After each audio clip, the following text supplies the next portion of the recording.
Olá, mais uma vez, estamos aqui para transmitir a Palavra de Deus e desta vez quero dirigir-me a quem serve o Senhor, a quem tem aspirações de servir a Deus, quem quer servir na igreja, quem crê e está convicto que tem uma chamada de Deus, que tem um propósito de Deus para a sua vida. Então quero-vos falar sobre a vida de um ministro de Deus.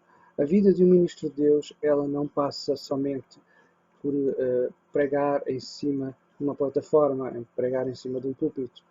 A vida do ministro de Deus é muito mais do que isso. A vida do ministro de Deus é estar centralizado no propósito de Deus. E estando centralizado no propósito de Deus, temos que olhar para a palavra de Deus e ver aquilo que ela diz acerca da nossa vida, acerca da minha vida, acerca da tua vida. Certa vez, um homem de Deus, ele foi deparado com esta situação: o espinho na carne.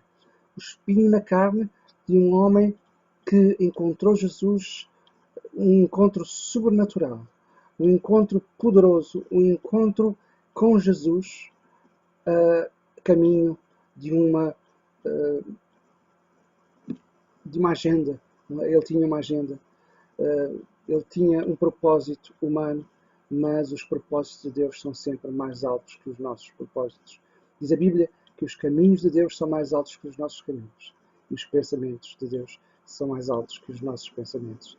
Então, a certa altura, Paulo, e estava-me a referir a este servo de Deus, Paulo, ele ouve esta palavra, uma palavra muito importante para a sua vida. E é sobre isto que nós vamos tecer algumas considerações durante alguns breves momentos. Ele ouve esta palavra para a sua vida: a minha graça te basta, porque o meu poder se aperfeiçoa na fraqueza. Então, esta é uma palavra-chave para este momento em que nós vamos estar aqui a olhar para a palavra de Deus. Em primeiro lugar, tu, homem de Deus, mulher de Deus, servo de Deus, que aspiras servir a Deus, já pensaste alguma vez qual é o teu espinho na carne? É importante que possamos estar na realidade e possamos identificar. É também, por sua vez, importante a nossa reação. Isto é, analisar a nossa ação antes e durante o propósito de Deus na nossa vida. E por último, vamos ver que se cada um de nós estiver dentro do propósito de Deus e ouvir a voz do Espírito Santo e sermos guiados a par e passo pela palavra de Deus, então nós vamos também experimentar a vitória em Cristo Jesus. Então, gostaria convosco olharmos para esta palavra, não é? 2 Coríntios, capítulo 12, verso 9, diz: a minha graça te basta, diz o Senhor, porque o meu poder se aperfeiçoa na fraqueza. Todos nós dependemos de Deus. Queira Deus que assim seja. Quando nós somos autossuficientes, nós não conseguimos depender de Deus. Então a realidade é que nós possamos identificar cada uma das nossas fraquezas, cada efeito que pode vir sobre nós e que pode eventualmente magoar-nos, machucar-nos, que pode eventualmente ferir-nos e impedir o avanço de Deus. Qual era o espinho na carne de Paulo?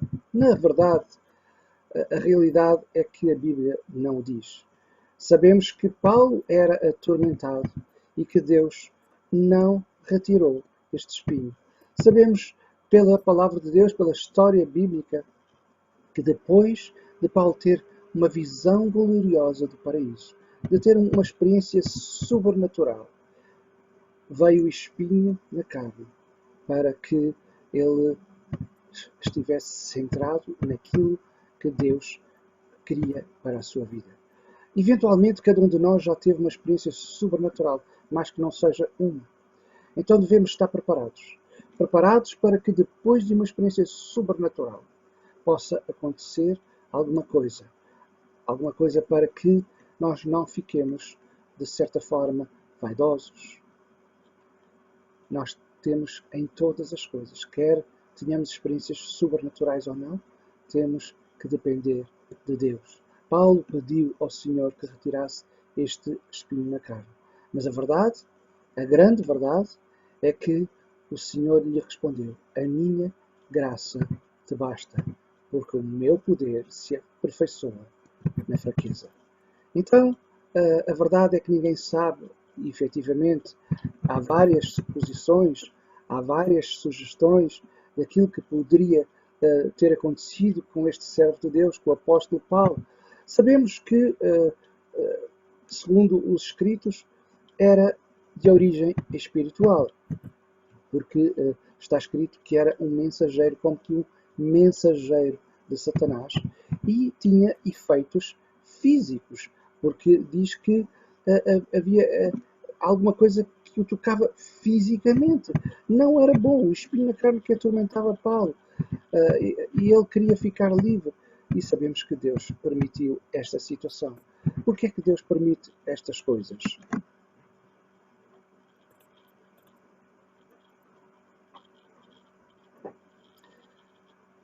Enfim, poderemos pensar: porquê que Deus permite estas coisas?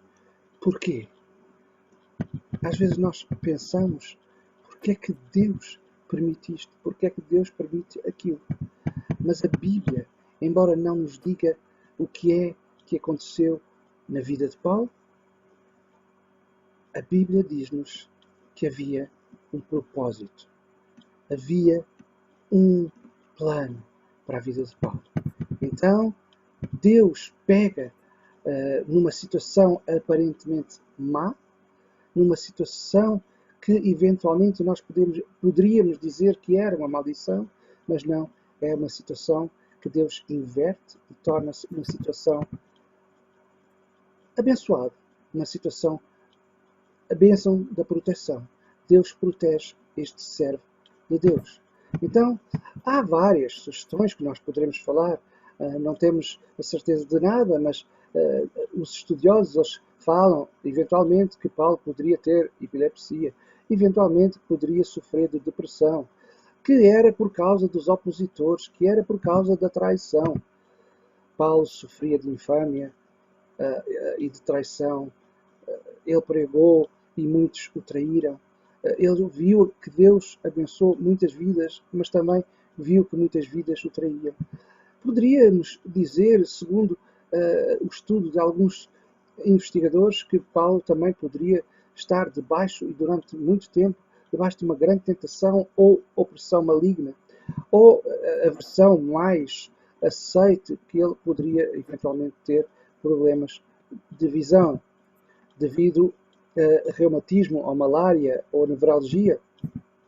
Então, aquilo que nós sabemos e aquilo que nós podemos ver é que a palavra grega, traduzida como espinho, é skokolopes, e significa literalmente uma estaca ou um espinho, no sentido em que ela refere que pode perfurar a pele a ponto de ferir. Aqui é um único termo grego utilizado em todo o Novo Testamento. Então, Paulo diz que ele era esbofeteado, ou seja, ele era ferido no rosto de uma forma humilhante.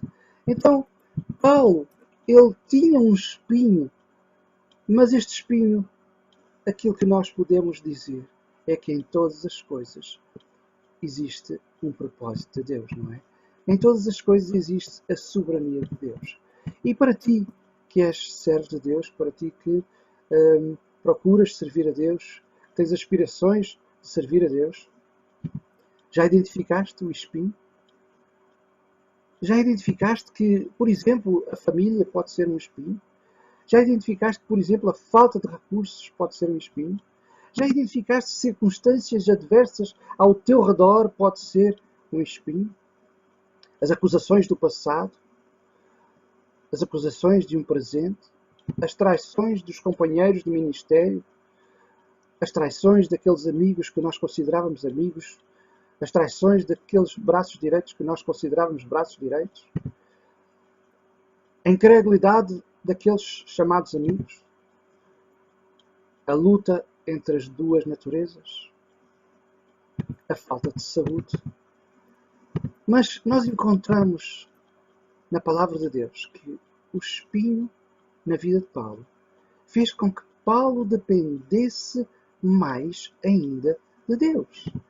Por isso é que Deus lhe responde: a minha graça te basta.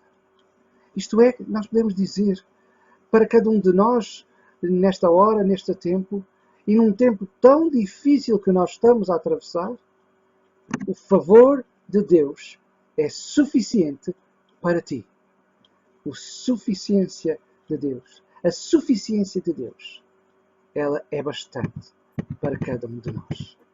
Nesta tarde, neste momento, nesta hora em que estás a ouvir esta mensagem, quero-te recordar que Paulo, quando escreve à igreja em Roma, ele diz: todas as coisas contribuem juntamente para o bem daqueles que amam a Deus e daqueles que são chamados segundo o seu decreto, segundo o seu propósito. Então deixa-te guiar por Deus. Mesmo que haja espinhos, mesmo que haja situações adversas, identifica, mas crê que há vitória em Cristo Jesus, pelo favor de Deus na vida.